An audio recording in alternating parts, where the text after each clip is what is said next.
ഇവിടെ പാരഡി പാട്ട് പാടിയതിൻ്റെ പേരിൽ കേസെടുക്കാൻ തയ്യാറാകുന്നു. ഒരു ഫേസ്ബുക്ക് പോസ്റ്റിനകത്ത് ഒരു ഫോട്ടോ ഇട്ടതിൻ്റെ പേരിൽ കലാപാഹ്വാനത്തിന് കേസെടുക്കും. നാളെ എങ്ങോട്ടാണ് പോകുന്നത്? ഇവിടെ ഈ നിങ്ങൾ അടിയന്തരാവസ്ഥ കാലത്ത് സെൻസർഷിപ്പ് ആയിരുന്നു എന്ന് പറയുന്ന അത് ഇപ്പോഴും പ്രസംഗങ്ങളിൽ പറഞ്ഞുകൊണ്ടിരിക്കുന്ന അതേ പാർട്ടികൾ ഭരിക്കുമ്പോഴാണ് ഇത് നടക്കുന്നത്.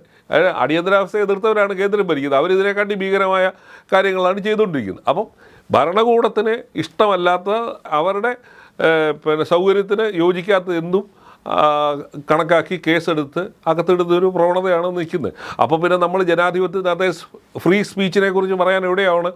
യാതൊരു അവകാശമില്ലാത്ത ഒരവസ്ഥയിലേക്കാണ് പോകുന്നത്. അതായത് നമ്മുടെ ഭരണഘടന ഉറപ്പ് നൽകുന്നതാണ് നമുക്ക് സ്വതന്ത്രമായ രീതിയിൽ സംസാരിക്കാനും നമ്മുടെ ആശയങ്ങൾ പ്രചരിപ്പിക്കാനും അത് പ്രകടിപ്പിക്കാനും ഒക്കെയുള്ള സ്വാതന്ത്ര്യമുള്ള രാജ്യത്ത് ജീവിച്ചുകൊണ്ടിരുന്നിട്ടാണ് നമുക്ക് ഈ സ്ഥിതിയിലേക്ക് നമ്മുടെ കാര്യങ്ങൾ എത്തുന്നത്. നിങ്ങളെന്നാൽ അതേസമയം തന്നെ ഫേക്ക് ന്യൂസിനെതിരെ കേസെടുക്കുന്നില്ല.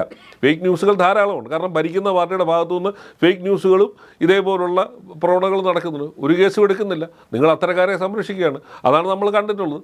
മലയാള മനോരമയിലെ വനിതാ ജേർണലിസ്റ്റായ നിഷ പുരുഷോത്തമനെതിരെ ഫേസ്ബുക്ക് പോസ്റ്റ് ഇട്ട ദേശാഭിമാനിലെ ജീവനക്കാരെ ചവറ പോലീസ് സ്റ്റേഷനിൽ നിന്ന് മാലയിട്ട് സ്വീകരിച്ചുകൊണ്ട് വരുന്നത് നമ്മൾ കണ്ടതാണ്. അതിൻ്റെ ചിത്രങ്ങൾ ഇപ്പോഴും ഇൻ്റർനെറ്റിൽ അവൈലബിളാണ്. അതുപോലെ തന്നെ എത്രയോ വനിതാ ജേർണലിസ്റ്റുകൾക്കെതിരെ CPM-ൻ്റെ ഭാഗത്തുനിന്ന് ആക്രമണം ഉണ്ടായി, ഒരു നടപടി ഉണ്ടായില്ല. ഏഷ്യാനെറ്റിൻ്റെ എക്സിക്യൂട്ടീവ് എഡിറ്റർ സിന്ധു സൂര്യകുമാറിനെതിരെ, അതേപോലെ തന്നെ മറ്റു പല വനിതാ ജേർണലിസ്റ്റുകൾക്കെതിരെ, വനിതാ രാഷ്ട്രീയ നേതാക്കന്മാർക്കെതിരെ ഇത്തരത്തിലുള്ള ഉണ്ടായി.